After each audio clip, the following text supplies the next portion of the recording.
kita akan bahas dari saham WIFI. Jadi buat my friends yang baru nonton, WIFI ini salah satu saham yang udah sering banget kita bahas, mungkin dari pertengahan tahun ya, dari sebelum right issue ya my friends ya. Dan sejauh ini kalau misalnya ditanya apakah secara fundamentalnya ini masih on track, tesisnya masih sama dari sisi agresif ekspansinya, jawabannya iya my friends. Jadi kalau yang berhubungan dengan fundamental dan ada narasi-narasi baru itu pasti akan kita update. Jadi yang terakhir ini kalau misalnya my friends lihat setelah red issue-nya beres, kita sambil nunggu nanti hasil pengumuman lelang. Ingat ya tanggal 13 Oktober itu akan ada submit untuk harga ya. Jadi Telkom, WIFI dan juga cucunya DSSA itu akan ikutan di situ. Kita akan update lagi nanti. Terus juga kita lagi nunggu terkait dari sisi akuisisi ke saham Link ya, my friends ya, dari si WIFI ini sendiri. Dan yang baru-baru ini beritanya adalah berhubungan dengan laporan keuangan kuartal ketiganya yang minta di audit. Jadi buat my friends yang tanya, apa sih spesialnya kalau di audit? Normalnya laporan keuangan yang diaudit itu hanya laporan tahunan saja.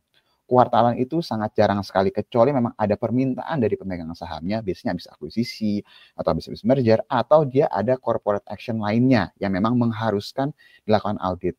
Nah, di sini kalau misalnya my friends lihat, di sini disampaikan bahwa rencana perseroan untuk melaksanakan global rating. Jadi kalau misalnya ngomongin global rating, biasanya ini normalnya global rating itu diperlukan ketika perusahaan itu mau menerbitkan bonds yang memang skalanya itu skala internasional ya, karena kalau misalnya skalanya dalam lokal ya ngapain bikin global rating my friends ya.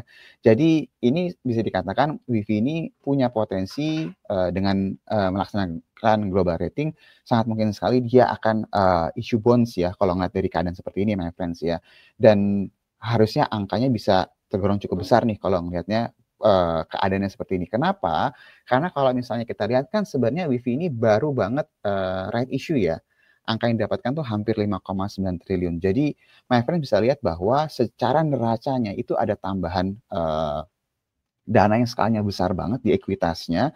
Dan kalau untuk perusahaan yang punya ekuitasnya itu meningkat secara signifikan, ada kemungkinan besar neracanya itu untuk leverage-nya juga lebih besar. Jadi ngomong gampang gini, kalau seandainya ekuitasnya hanya 1T, terus tiba-tiba berubah jadi 5T lebih, itu otomatis perusahaan tersebut itu bisa minjem uangnya bisa lebih besar lagi. Jadi leverage-nya itu bisa lebih besar lagi.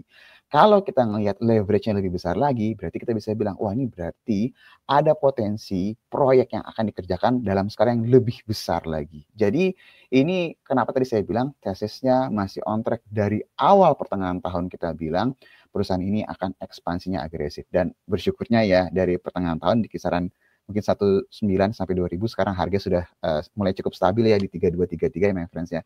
Ekspektasinya dengan keadaan ini harusnya narasinya masih punya potensi memberikan sentimen positif ke depan. Jadi untuk WIFI dengan adanya global rating ini kita akan lihat nanti kira-kira hasilnya seperti apa dan nanti kira-kira apakah sesuai dengan yang kita omongkan akan ada issue bonds atau tidak, itu yang akan kita monitoring ke depannya. Jadi sejauh ini sentimennya masih positif ya my friends untuk WIFI.